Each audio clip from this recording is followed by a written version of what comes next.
I want to thank you for joining us this week. This week's episode is going to be a catch up with some of the people that I was involved with the recovery movement up north in Philadelphia, and we're gonna break it down. We're gonna get into the master key, the principle of care, because this is the most important thing that I could ever show you guys. Please stay tuned, and I hope you enjoy this episode. And God bless.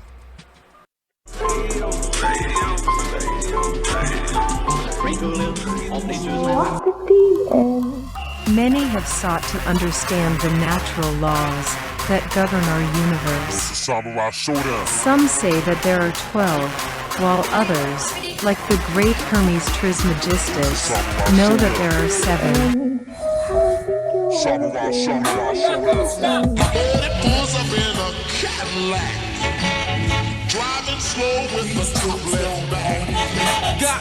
Many people who have studied some variants of occultism may recognize these from Hermes, a messenger of the scribe of the gods known as Thoth. All right, he has other incarnations as well. It's born, young Lord, raise your swords. It's born, young Lord, raise your swords. It's born, young Lord, raise your swords. I don't think you know what the Illuminati all about. I don't think you know what the Illuminati all about. I don't think you know what the Illuminati all about. I don't think you know what the Illuminati all about. Binding principles that are immutable. They are laws that are in operation that cannot be changed. Hence, they are hermetically sealed. So, these 7 general principles, they are mentalism, correspondence, vibration, polarity, rhythm, cause and effect, which is a huge one, which we'll be getting into, and gender. At a higher level, at illuminated levels of Freemasonry, which are above 32nd degree, they will give you what the real meaning of the G inside the compass is and square is, and it is the generative principle. It means Genesis, creation. Okay? And yeah, you can tie that right back to God. I'm not saying those things are different. And the forms that get created in the physical manifested world are geometric forms. Oh, it is geometry as well. It's all these things. But at the highest level, it's the generative principle. That's what that G really stands for in esoteric Freemasonry. Okay? It's called the generative principle because that means to create. It comes from, the word generative comes from Latin. The verb generare, as we've already talked about, means to create. The generative principle is what we create through. And it's lost because people don't care. They don't have care. Hence, it's the lost principle. Okay? Here's how it works, folks. What we care enough to put our will behind. Okay? So again, heart, mind, guts. Guts is the will, the action, the masculine principle. That's what gets things done ultimately in the physical domain. What we care enough to put our will behind, and that's driven by the care. That's the generator or the pump that drives the will. Okay? What we care enough to put our will behind is ultimately what gets created or manifested in our world. The world is the way that it is because most people do not care enough, even if they say, they pay lip service, okay, and say that they want things to be different. They don't care enough to actually change it through their actions. Thanks for joining me.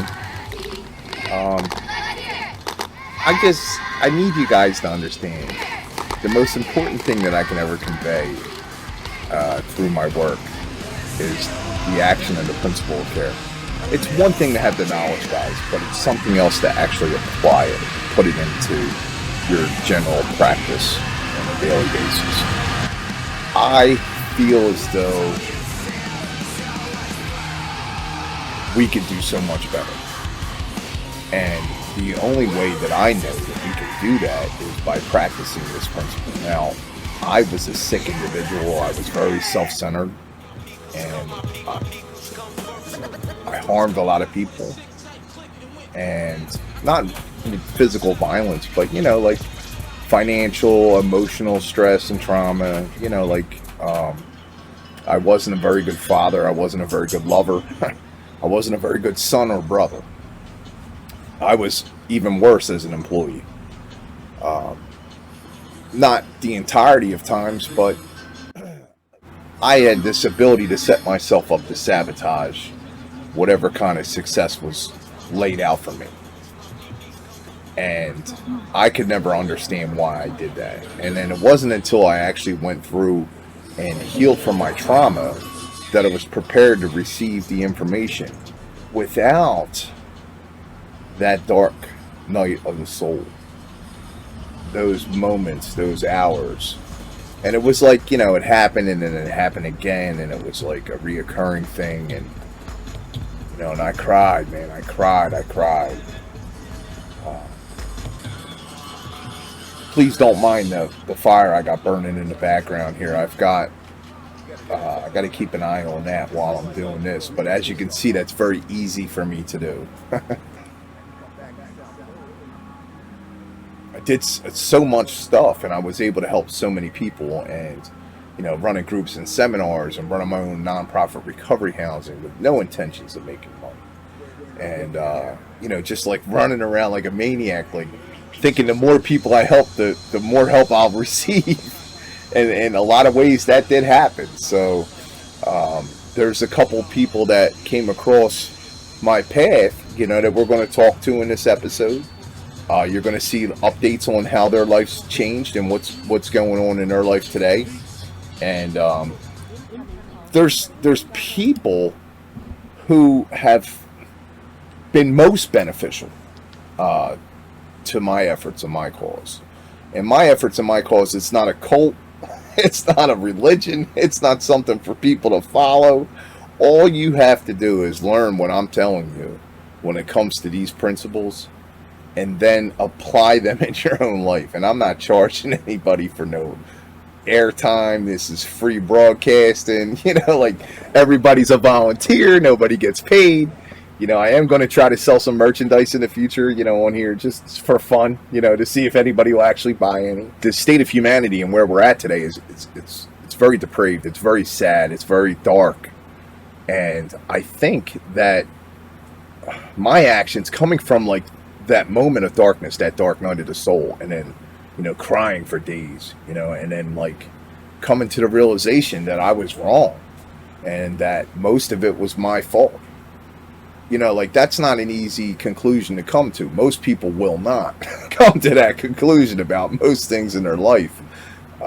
I think it was the best thing that ever happened to me. And then coming out of the state prison system after, researching different topics and spending a lot of time meditating and, taking care of my physical temple, I was like ready to take on the world. Like it was going to happen. It was going to be like great. It was going to be like, I'll manifest this, I'll manifest that. And, like the universe created opportunity for me to see these things unfold. And I was able to document some of it. And that's what you guys are able to experience through my work. I don't know how to explain it too much different than that. It's the principle of care in action. I like to do the videos, I like to do the collages, I like to do the editing, I like to support other content creators, I like to go through the struggles of trying to get this message out to people in a way where they can comprehend it and it can become part of their strategy. Because without the caring element, without us giving a shit about the person next to us or the person that we don't see in the equation, without those things, we're not going to really be able to prosper and move on. So I do have a lot of hope. I flipped some cards. Domestic Terrorist Part 2. That's releasing simultaneously with this. And it's also releasing with the broadcasting of my new 24-hour stream, Candy Ass Carnival Time. We're going to have some skits in there. It's going to be music and information, and it's just going to constantly run. And I'll update it and I'll keep generating new videos to put on there and new topics to put on there. And my goal is to have that live stream running 24/7 and check in with the chats and see if I can assist anyone in any kind of way. I'm used to standing in front of groups of anywhere from 8 to 58 and giving my story and explaining like what it took for me to get to a level in my recovery process where I was able to give back and to create more for myself and others around me.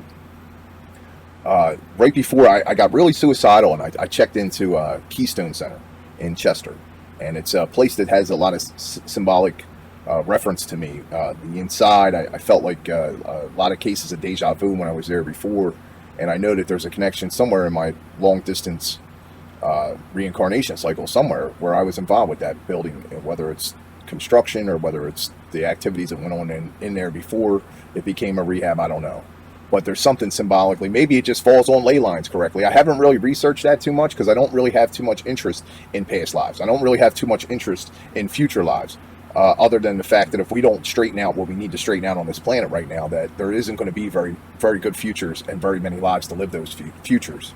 There was this counselor that worked there, and he was an old timer. He had been there for a long time. A lot of people know him. He's very well known in the tri-state area, in the recovery community. He has his own personal recovery story that he speaks about. He's a follower of the path of Christ, which I do not object to. In fact, I endorse. So people that walk and talk like a loving, caring being is someone that I want to emulate. I want to be an example for. I want to teach and help others to be that. His name was Nick. Nick was a great man. When I was graduating from the program, I lied to get in there. I said I was getting high, and I wasn't. And they found the urines, and I was, re-diagnosed me depression and anxiety, and I had all that, and I had suicidal tendencies, and I wasn't talking about it. But I said that without the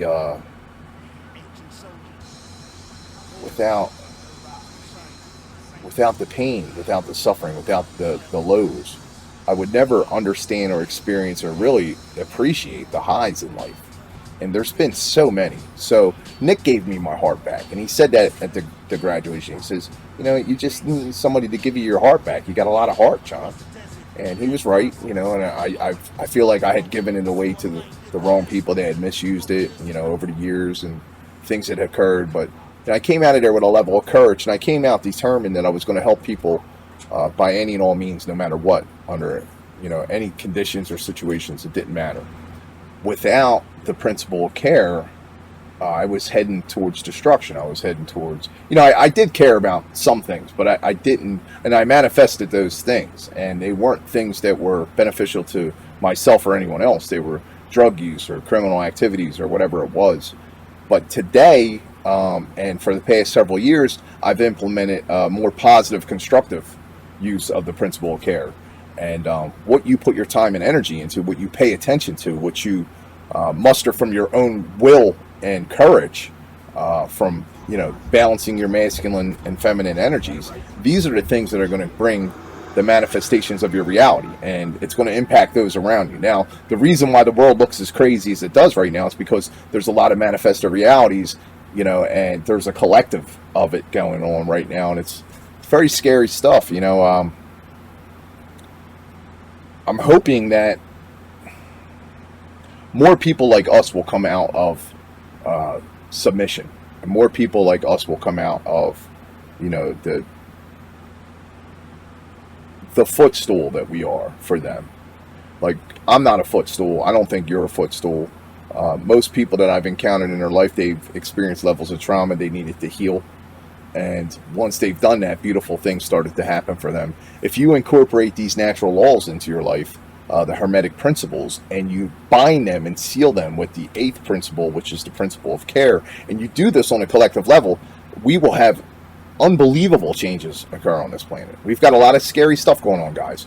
I don't want to get into that too much in this episode. I hope that you liked the visual presentation that I had going there. It's what I was trying to actually capture there was that my mind's eye was focused on, the middle there. That's my mind's eye, and the symbology of the Dynasty. Like the movement that I was involved with, the movement that I helped create.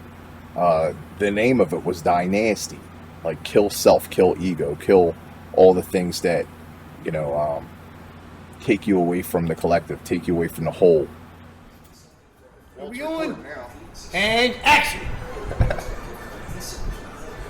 Alright, so I'm in an undisclosed location in South Philadelphia with a very good friend of mine, someone that's been a part of my process, been a part of my agenda. Ooh, nice. Played a very important role in the narrative. Ooh. That's too many syllables, guy. You're killing of me. what I've been doing. Mo was involved with Dynasty Recovery Housing and Lifestyle. Kind of since day one, right? Kind of since day one. He was one of the first residents in the housing, and he turned his life around in a lot of different ways. Can we show that before and after picture at the end of this? Well, I'm going to be including a bunch of clips. All right, cool. Because he got some really good fucking footage. With your non-essential ass, you hear me? Pussy niggas killed the general. Can't believe them pussy niggas put an end to you. Tell them pussy niggas that it ain't the end of you. Thug life, full life, show you what I remember, dope. I remember them back blocks, fiends online at the crack spot. Ducking into mad cops, was 30 degrees, it was mad hot. 40 cal in that stash box, my bitch twice the stash rock. Crack bottle shit they have to the ass, run to them have not top. So you before we ain't with no kidnapping, but Yo, I'm feeling pumped already, man. I love it. Yo, Mo, man. Everybody that comes and sits in this chair, I let them pick their intro music, and that's what you've heard up to this point. That Mo's sitting here with me right now, man. Thanks, Mo. If I love you, man. I missed you, Good bro. job, bro. I missed you, man. This guy right here, he's one of the first people that came into my housing. He left and came back and left again, and he's really been trying to find his way in the recovery lifestyle process, but he is a member of Dynasty. He will always be a member of Dynasty. And I'm not going nowhere, Johnny. And I think you're going to be around. I think we're going to carve a niche for you so that you can like make your own, bro. Like this is like so cool. I'm so excited. So like we've talked about a lot of stuff, I know you've worked with people in our housing before. The one young lady, she was she's a phenomenal girl. She's the one that did the logo and the design work. Right here, where is it? Right here, right there. That thing right there. She helped me create that. I had the concept. I remember that night. She put it together. Yeah. Jessica Silverman. I'm going to put a plug in for her too, somewhere in here. Yeah, we're all going to get this straightened out, man. Psyched. You've been with me. If anybody's wondering why a personal trainer guy smoking a cigarette, it's because nobody's perfect.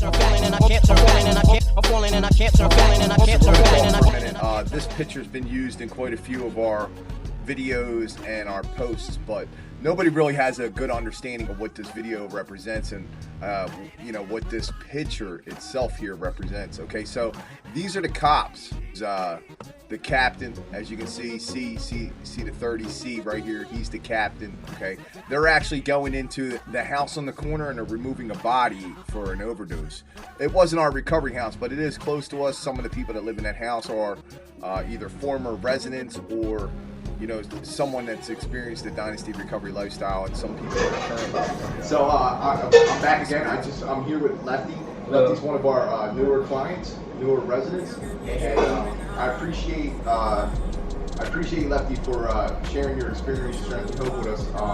This isn't for everybody to go public, so I really when I get the opportunity to do this. I'm really grateful to the person involved, so I'm really grateful to you, Lefty. But tell us a little bit about yourself, where you were at, why you're here with Dynasty, and what it's been like since you've been here. Okay, Mark. Hey, yo, I'm Lefty. I've been here roughly about a month now. I'm disabled, and due to a double stroke, home life support 10 years ago, and I came here. It's nice, man, getting my life together. I'm trying to exercise. I got a program here, exercise, plus maintenance. I'm doing good, man. He's doing real well. I'm happy. The treat is good here. You know what I mean? Excellent place. Place here at Lefty. Yeah. A little bit more about your stroke. It was Induced. Drug-induced situation. You want to share a little bit? Or I want to share, of course. Yeah, it's a learning experience. I overdosed on methamphetamines, Adderall, cocaine, Percocet, Xanax. I had everything in my system. So I was in a coma for 6 months. Okay, on life support, and I made a comeback. Getting clean. Going to prison was the best thing that ever happened to me. And same with the stroke. Made me a better person. Can you imagine how bad I was before the stroke? But it made me a better person now. No, do you imagine? I don't want it. I'm good. So, and I appreciate you sharing that, Left. Drugs are bad, okay? And we don't discriminate in Dynasty. In order to be a lifestyle member or a resident, doesn't matter if you have a disability, doesn't matter what gender orientation you have, doesn't matter any of that stuff. We try to create a program which will work for you as an individual. there's some stuff that's been going on between you and Mo, our fitness. We got a trainer here. I mean, where do you go to get trained? It's included in it. You know what I mean? It's amazing. Listen, Mo wants to sit down here with his muscle shirt on and like show off, you know. Okay. I really want him to be like a little bit presentable, right? So, all right, so he's coming back down, but Oh, him too. yeah, no, you're gonna sit here. He's gonna sit where I'm sitting. Okay. I just, I'm really grateful that we have this opportunity. We're a nonprofit. This is for us, by us. I no longer live in housing. We have other people that no longer live in housing, and we have other lifestyle members that are involved with Dynasty Recovery Lifestyle that give back, donate their time, their resources, the love of their heart, their experience, their strength, their hope. Yeah, I'm thinking about doing it down in Georgia because, listen, down there, Georgia and Jacksonville, Florida, the homeless population is incredible because they have they don't have anything like that where the recovery house are paid for by insurance. So people just go leave rehab in jail and go right on the street. They don't have like halfway houses and shit down there. Lefty, if there's anything I could do to help and assist you with setting up or creating any of that kind of stuff, man, I could give you solid advice, and I'll come there and speak to your people, dude. Couples, we had women, we had men, we had people with medical marijuana cards. And it was medically marijuana. Yeah, it didn't matter what their sexual preference was, none of that shit. But dude, you know how much heat I took for being that way? And then like some people had their kids come. Residents in housing, we always try to push the issue so that, it's not about money. We don't ever want this to be about money. We want this to be a situation where someone can come here and get the help that they need if they're really seriously committed and serious about changing their life and living a better lifestyle and taking care of themselves and following the rules of society and taking care of themselves, like physically, mentally, emotionally, spiritually. There's a lot of levels and phases to the recovery process, and I'm really grateful that Lefty's sharing with us. Lefty, you're one of the reasons why I do what I do today. Thank you, and I love that. I know that. Yeah, amazing guy, amazing place. I feel right at home as soon as I came in the door. You know what I mean? We got a personal chef and a personal trainer, so all in one, we can't go wrong. Yeah, nobody wants to do any dishes. We got personal chefs, personal trainers, but we don't have no dishwasher. We're taking applications. But we're not going to pay you. It's volunteer. You got to come in and watch the clients. That's great. All right, so here's Mo. Until we got another member. We're not first. Yeah, I've been training with Lefty. He's got disabilities. And I'm glad he came first. Because like John, I like to take the hardest cases first. Maybe just explain to you, the whole left side of his body is paralyzed. I got a plan to strengthen condition and build endurance. Right. Yeah, I'm tired of being out of breath and what's it called? Just simple things. And Mo, we hit it right on the money. So I listen. 2 more months, I'll be looking like him.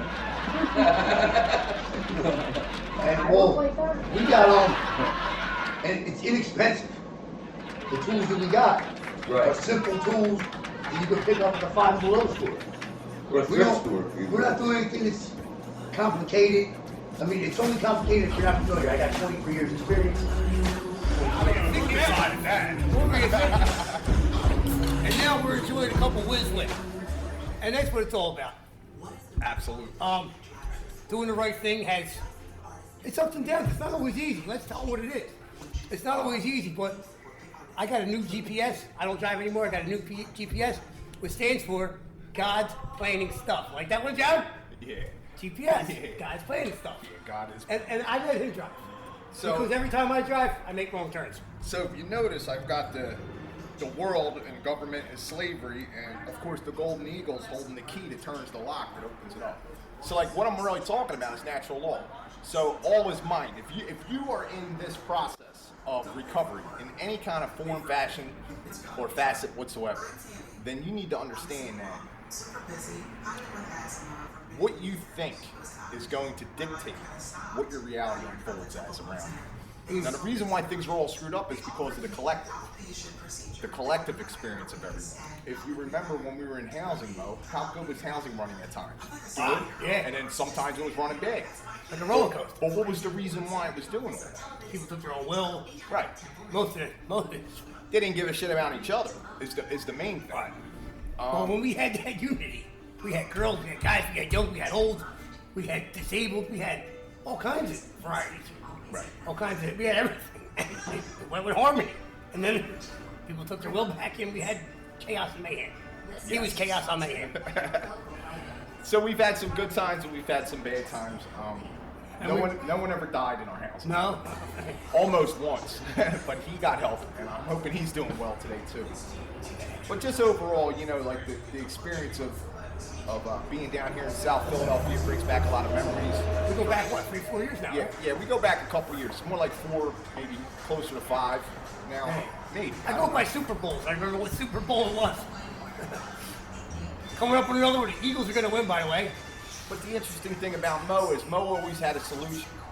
You know, like, there's forward thinkers and there's stagnant thinkers. You know, people that just, you know, they're stuck in their shit. Mo was the kind of person that no matter what kind of level of shit he was in, he was never actually stuck. He was on the move. Hey, Mo. Hey, want Mo. My fans want me. All levels. Who the fuck's it? You gonna get that from Rob and Butchie and them? Get the fuck out of here. Well, we don't disparage other housing, you know, like, because everybody, like anybody that works in this industry is doing their part, man. You know what I mean? Because nobody else is doing it. Nobody else is doing this shit. I don't see people lining up around the block to open recovery houses. I don't see people, you know, getting in line to become counselors or certified recovery specialists or, you know, even to be involved and engaged in their community on any fucking level. Nobody wants to do that shit. So if you want to do that shit, that's what we do. Right. You know, that's the kind of shit we do. But yeah, man, and you these know. are the same people that walk by someone who's in bad shape. Yeah, that's what the whole principle of care is about. And what's the average person do when they walk by and see somebody using drugs on the street corner? Oh, don't be like him. What about taking it 5 minutes and helping them? I'll say, hey, have you heard of this? There's another way. There's another way.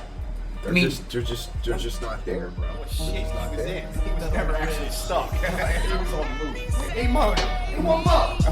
There's a war going on outside. No man is safe from. You could run, but you can't hide forever. So without getting all too crazy and outrageous with this, you do have a, which one's got the hots? Or did you get them both? No. I got one. Yeah, the heavier one. Heavier one? The fat one. That's true. Yeah. Yeah, that makes sense. They were screaming through here. Dude, the whole building was rattled. Wow, that's a hell of a camera. I really appreciate you, Mo. Like, I know you don't. I know at times you talk as though, you know, you feel like you didn't do enough or. All of this drinking and smoking is hopeless, but feel like it's all that I need. Something inside of me's broken. I hold on to anything that sets me free. I'm a lost cause. Baby, don't waste your time on me. I'm so damaged beyond repair. Life has shattered my hopes and my dreams. I'm a lost cause. Baby, don't waste your time on me. Just put them in the back. There you go. All right, come on, get in. Come on, we're going to take you to detox, man. Yeah, in a limo. That's right. Come on. You're going to start your new way of life, man. This is Dynasty Recovery Lifestyle, man. Get in, bro. Get in. I mean, I got mixed emotions about South Philadelphia right now. You know, it's hard to describe because I fucking hate the fact that there's like a fucking hit album in South Philadelphia. I mean, I'm not taking it real serious, but you should always take it a little serious. For the simple fact that it could go off. I love South Philadelphia and I don't want to give up my footprint. Because I got a footprint in South Philly. Oh yeah. Yeah. I got footprints. That's not where we want it to be. But that's all bullshit. That's all the lies and deception that we tell ourselves. Because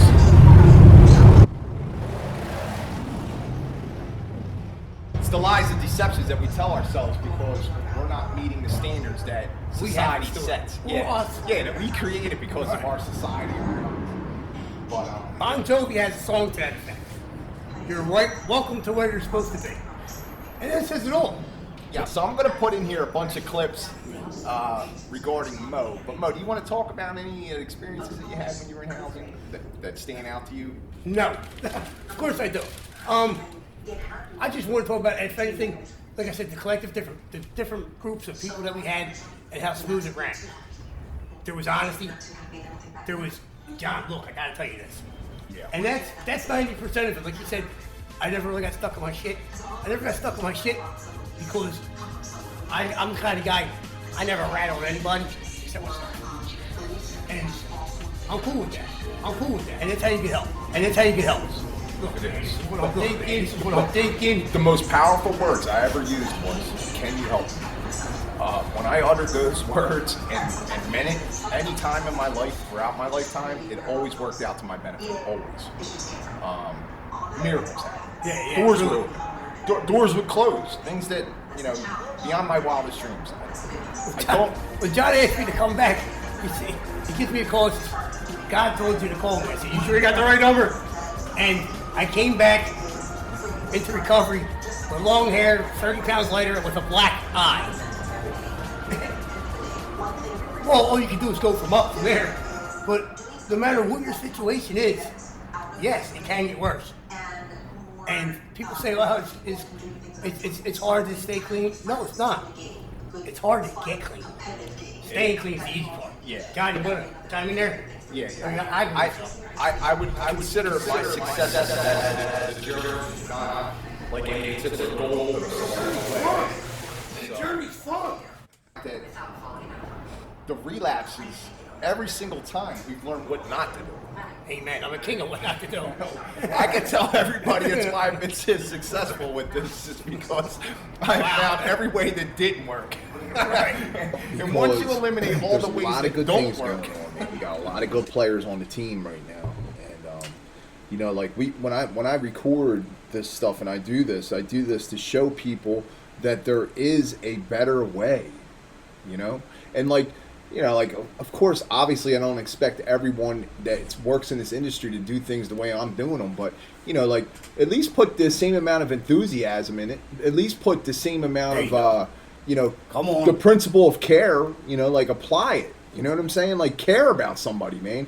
I'm falling and I can't turn, falling and I can't turn, falling and I'm falling and I can't turn, falling and I can't turn, falling and I can't, I'm falling and I can't turn, falling and you gonna be feeling it tomorrow, boy. You ain't get out of bed. Scoot you over just a little bit, George. All right, John.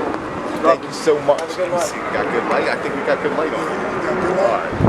All right, so I'm sitting here. I'm with George Nixon.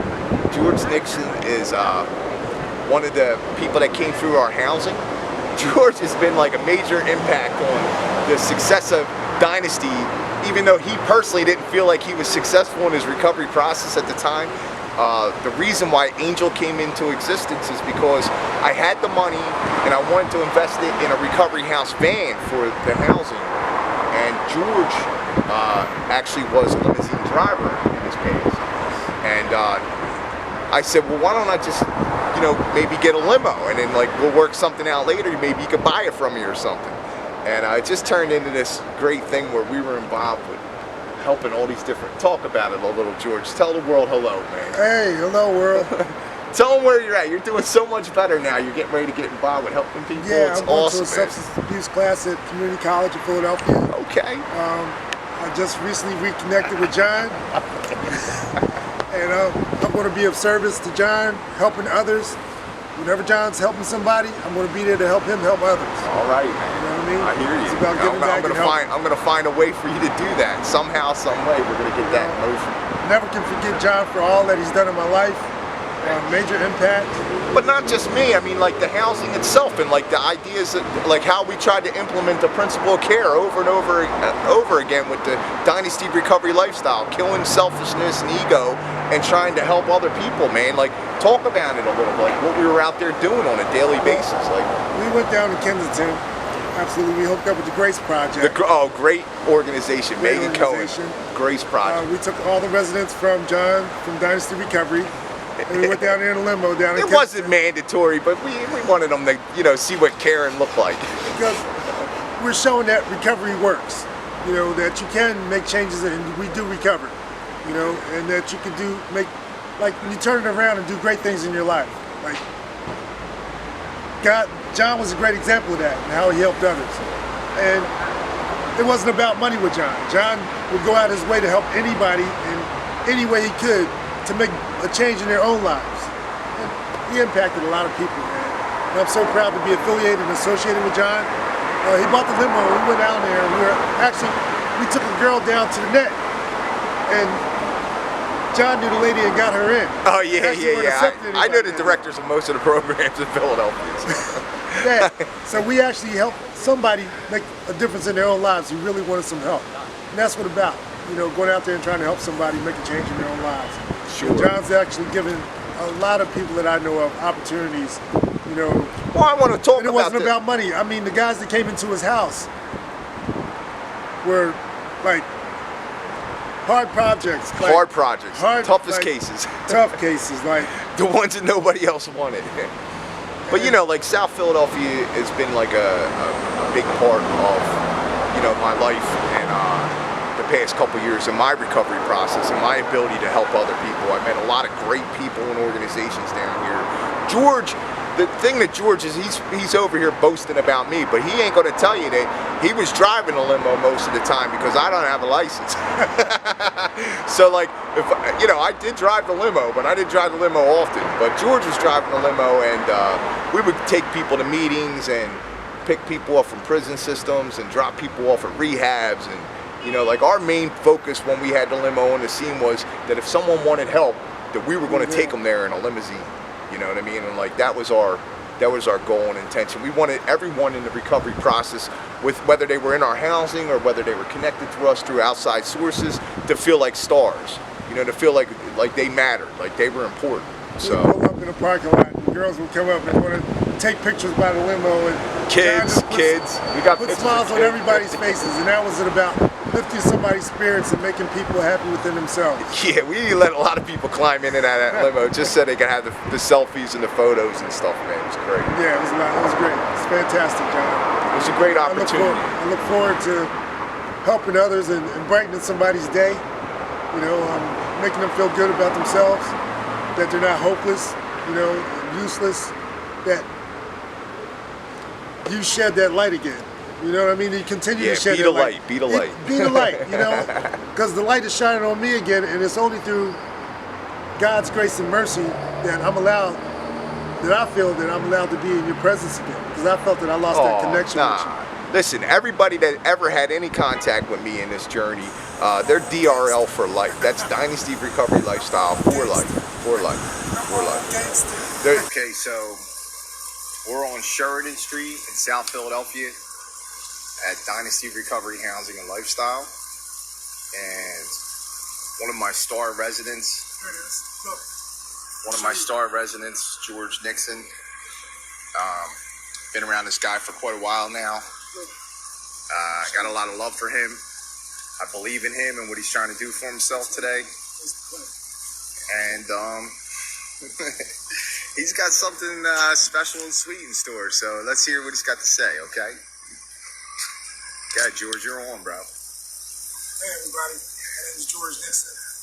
I'm about to do a poem that I did for the play, which was done October 13th, 2012 at the Rotunda at 40th and Walnut. And the play was called Oh God, Please Send Me a Do-Right Man. And it's an old poem, but I feel, you know, it may touch some hearts. I was actually Mr. Do-Right in the play. And I rewrote the play. It was written by Keith Mungin out of South Philadelphia. And my mentor, Dr. Maurice Henderson, had me in the National Black Spoken Word Tour. And I was involved in the play, fortunately, and I had the lead part, which I was Mr. Do-Right. And as Mr. Do-Right, ladies on the stage complaining about how all the men are messed up in life, on drugs, in jail, and, you know, not treating women right. So she's praying to God, oh God, please send me a do-right man. And that was my cue to come on stage. So I come on stage and she's singing the gospel song, Order His Steps by His Word. And she blesses me, she touches my head and my shoulders. I see her off the stage and they applaud her. And I come on the stage and I say, God heard your cries. And He sent me to wipe away your tears, all your worries, frustrations, and fears. In His infinite wisdom and glorious might, He gave us the power of love that wins every fight. This love that heals hearts that were torn apart.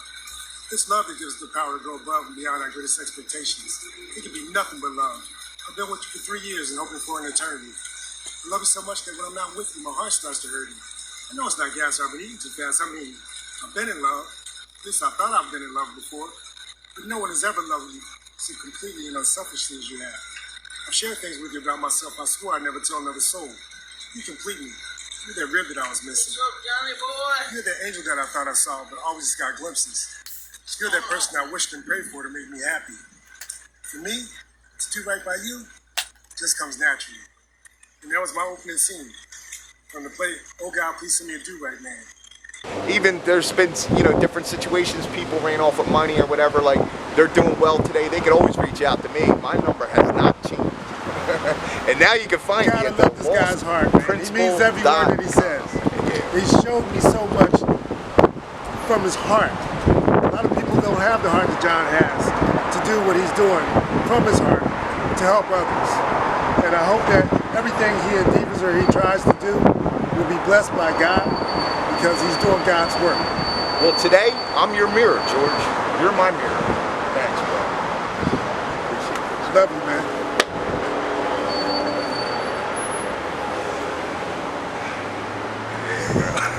Yeah, bro.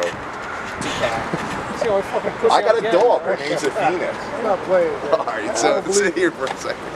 All right, so I'm here with Pat. I don't know if Pat wants to disclose his last name or not. Clancy. Clancy. C-L-A-N-C-Y. So me and Pat, we have a long-term relationship with operating and functioning as peers and mentors inside of housing in South Philadelphia.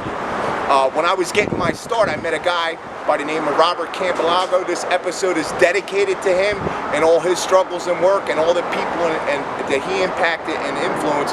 Me and Pat actually met through him, and Pat's like the light of hope in South Philadelphia right now. I come down here for a different reason, and I run into this guy somewhere called the Circle of Hope Church, and he's running the Hope meeting. It's good to see you, Pat. Good to see you, brother. Always a pleasure. So go ahead. Rob Kane, great man. First man I met when I came back to South Philly. It's a shame it was a loss for this area for what he did in housing. Setting people up, giving them a place to stay to try and formulate a recovery, right? Yeah. And it's not an easy business. It's not, man. There's nothing Managing houses,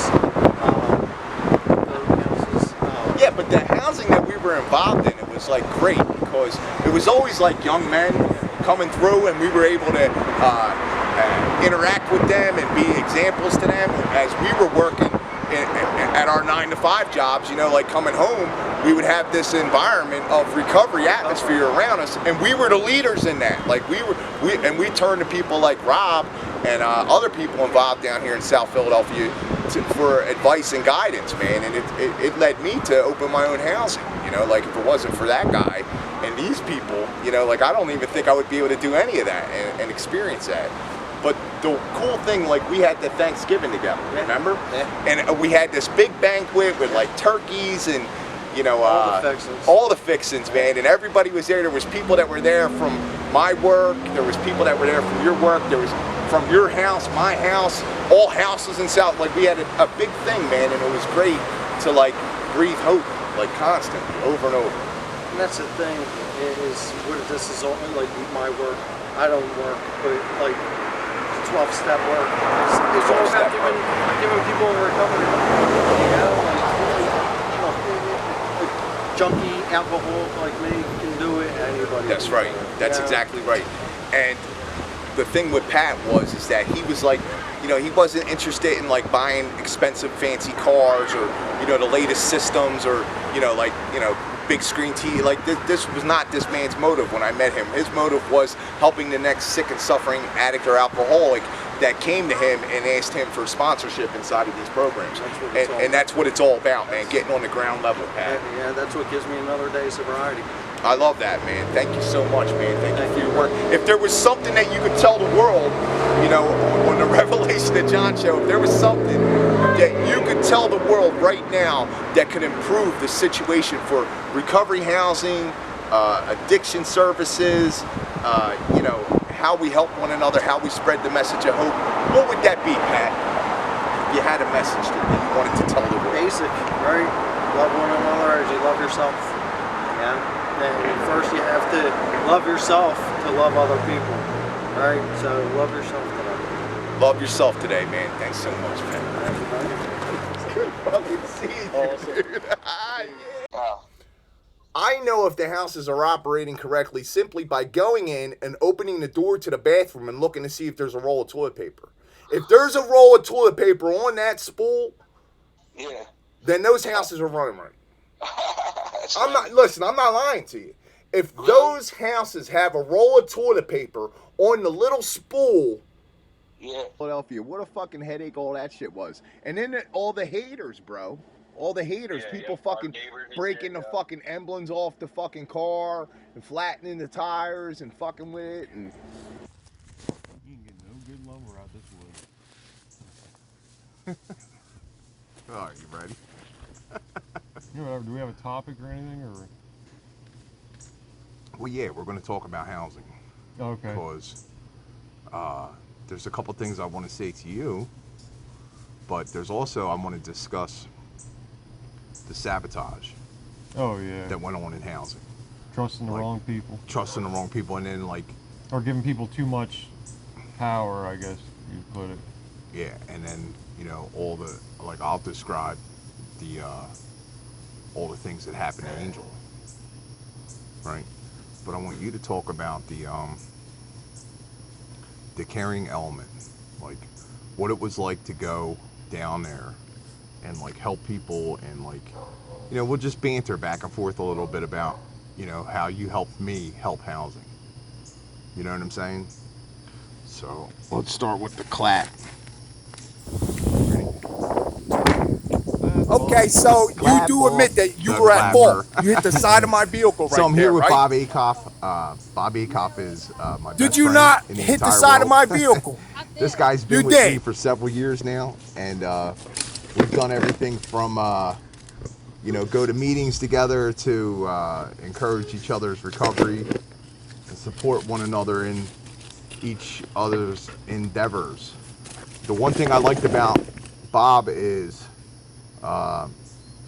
he saw what I was doing with the principle of care inside of housing, and he turned around and he applied his own version of it in his life and what it looked like for him. Pretty much. He came up with the principle of perseverance. You know, like we've talked about that in the past in other episodes. You guys can go back and review that. I wish you would. Well, with a lot of guys like us that went like down a deep hole, you don't have the knowledge of even how to start with something like that. Like most felons think, oh, I can't get a job, I'm just going to be a criminal my whole life. They don't realize like you can make more money than the damn doctors. Yeah. It's just a matter of applying yourself and doing shit the right way. Yeah. So the great thing about you, Bob, is you're like a personal eyewitness testimony of what I was dealing with the entire time I was dealing with it. I can't tell you how many times I was jammed up dealing with one thing or another inside of housing, and I was always grateful to have Bob at the other end of my phone.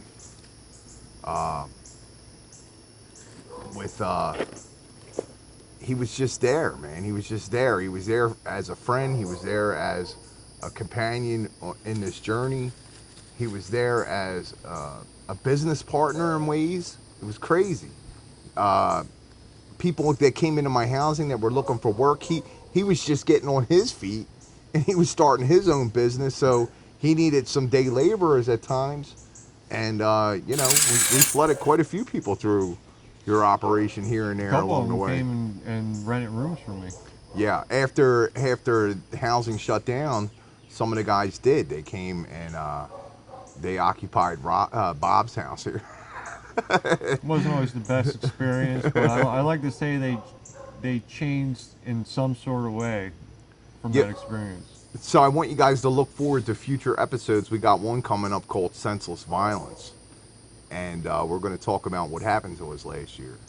It's pretty deep stuff. We're not going to get into that too much right now. One of our friends shot another one of our friends in the face with a shotgun, and we were there for that. So, but you know, Bob, I feel like I owe you like a debt of gratitude that I can never ever pay back, man. Like the way you put people to work in my housing, and then you know there was times where I was doing well, and you know people would pay their rent, or I would get like donations, and I was able to do extra things inside of the housing, and I would be able to pay you to do that. And then I remember times where I couldn't afford to pay you, and it was like an emergency situation. You would come out and handle it, like a broken pipe or you know electricity problem or something. Like he was always available to me, and like the therapeutic value of one addict helping another is without parallel. Like this is the definition of that to me. Well, most people think it's like they think. That's the one thing I don't like about the meetings and stuff like that, because they put in your head that you have to do it all by yourself. Like it's like school, like or you have to follow this rigid cult philosophy that they created. Well, it's like they do it to you from grade school. Grade school, like don't ask for help, do the test by yourself. Like it's very like structured like that, and it sets you up for failure. It does, because it's not real life experience. The reason why we've been so successful is because of our practical experience that propels us forward to the next thing. So it took years to learn for those how to bid right, how to get this license right, that license right. We drove a dump truck for 2 years, having the correct insurance, never got it inspected. Luckily we made a killing off of it, and then sold it for more than I paid for it, and didn't get caught with no inspection on a 26,000 pound truck. But the other thing that happened, you know, with Bob being involved with housing was he was a lighthouse. He was an example to the other guys. Like they were able to see him flourish in his business, and you know, like some of the guys that came out into housing, they worked for you for a while. You bought trucks and tools, and then over time they paid you back. Some of them didn't. But you know, like there was always this element, Bob. Remember, there was always this element of like we were under attack all the time. It was financially or this or that or someone was always costing me money. Someone was always costing us money, man. It was either in the housing or in the operations outside of housing. The limo cut wires, flattened tires. Somebody ripped the wings off of the Cadillac symbol on the back of it, popped hubcaps and stole them. More than one flat tire, by the way. I had relationships with tire shops in North Philadelphia and South Philadelphia, and I rode around with an air pump in the car because it was a constant thing. It was so expensive to keep that limo in line, and there was like this underhanded sabotage of jealousy and envy and hatred towards what we were doing, man. Like we were just trying to help people. Well, the thing I was trying to teach them from not getting all bent out of shape when they cost me money and shit, is I wanted to show them that look, if you spend your money right and you put it in the right spots, you'll have it to fix these problems. Like when you're doing your own thing, right? You'll have it to there, get it done. Like, right. It's done and over with. So, in the one clip for domestic terrorists, we were in. Daytona? Yeah, we were in Daytona, and I put up, you know, let us turn your vision into a reality. That's been true. That's been true on every level since I've met you, Bob. Every time we come up with some type of collective idea, whether it's me and you, or me, you, and other people, or just you and other people, I've always seen it succeed, and you've manifested quite an impact on others just by being caring and, you know, sticking to the grind, keeping your nose to the grind with the perseverance, man. Like, oh yeah, they weren't getting me no loan 4 years ago, 5 years ago. no. Now you can write loans, and we bid jobs, and we make decent money, and we're able to pay people, and we mainly service bankers, brokers, lawyers. Yeah, and we don't answer to. We try not to answer to anybody but our client, whoever that is. Like we do help out residential people, but like most residential people don't understand the cost of doing business, and they usually get real surprised at the price and try and beat you on the price, and then you don't really make anything. It's enough to get by, which is not what we're trying to do. So the other thing is like, besides being successful business wise, and we had a good time. Oh yeah. Like for the past couple years I've been around this guy, we've gone on trips, we've gone down the shore, we've gone, as far as Florida. And as long as the guys didn't cost me too much, I tried to do something like every other month or so, just like a weekend getaway type deal. Just to show them what they can have. I'm not sure if I gave them too much too fast, or if, like, I don't know how, because I was trying to show them what they could have and what they could do with themselves, and it's like in the end they just wanted me to do it all for them. Right. You know what I mean? They want you to do everything. So we'll close it out, but like this is a hard episode for me to do, guys. There's so many people that were involved, and there's so much footage, and there's so many pictures, and I could have talked about so many different things, and I tried to keep it square on the money of the principle of care. I kept Bob's principle of perseverance alive within me.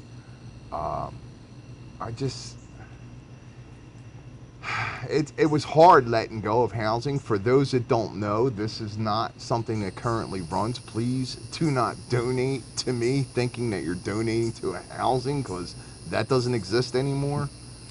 We did find safe passage for everyone that was involved at the time, and I've gotten so many people to reach out to me as a result of doing the housing. I feel like I was able to help so many people, man. It was just a great experience, Bob. You looking at me from the other side, like you showed up at the events giving stuff away down in Kensington, and you showed up at housing when there was meetings going on, and you were involved with, like I had board member papers in front of you at one point. Like you seen it all, Bob. What would you say if you had to sum up Dynasty Recovery Housing and Lifestyle, like in a couple words? The heart was in the right spot. The government didn't help at all with that. Once they got that PUA money, they were like, big shit, I'm boss now. Yeah. Nobody wanted to pay their room rent, and everybody wanted to go out and get high, and they didn't give a shit because they had the money to go get another apartment if they wanted to. Yeah, COVID was the worst thing that ever happened to housing. It was the most horrible experience for a young entrepreneuring business operator, nonprofit business operator that I was at the time. Like I didn't know a lot of stuff. I was still learning a lot of stuff, but they were changing the rules as I was trying to implement what was in existence. So it was very difficult. You were kicking people out for looting. They were bringing looted God. items back. And the one guy came in there. I get a phone call, and he says he came in here. He's got a trash bag. He's all out of his mind, and you get down there, here the guy had a whole trash bag full of pill bottles that he took from the Rite Aid while they were looting the Rite Aid on Broad Street. I said, you got to go. I said, like you've seen our faces quite a few times. You're just hearing our voice now as we trickle off into infinity. Well, the other experiment that this whole thing's been with me is I wanted to see if the American dream was kind of still alive, and you could build something, change tax brackets without stepping on everyone's head around you and being a very selfish, cutthroat type of business person. Yeah. And so far, it's been a little slow, but I mean, it's going, and it's growing. You want to just tell them about your website too that you created and the other business venture that you're... Oh yeah, we have this little, it's all health and therapeutic stuff. It's copper socks and elbows and knee braces. Tableware. It's all like...